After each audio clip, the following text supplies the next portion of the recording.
Kutch Asmita news channel.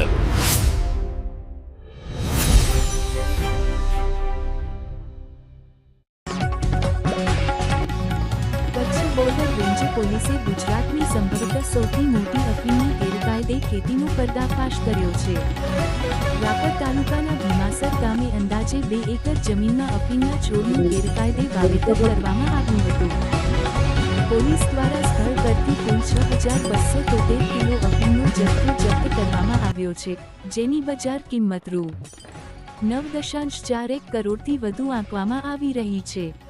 આ મામલે પ્રભુ ભાણા સોડા, ઈશ્વર ડાયા ગોહિલ અને મનસુખ વજા ગોહિલ સહિત 3 આરોપીઓની અટકાયત કરવામાં આવી છે। 2 દિવસથી ચાલી રહેલી કાર્યવાહી આવતીકાલ સુધી લંબાય તેવી શક્યતા છે। સાયબર સેલની ટીમ દ્વારા પણ તપાસ યથાવત રાખવામાં આવી છે। ગેરકાયદે અફીણની ખેતી બદલ કાયદામાં 10 થી 20 વર્ષ સુધીની સખ્ત સજાની જોગવાઈ છે। 41 લાખ જેટલી કિંમત છે અને આગળની તપાસ ચાલુ છે।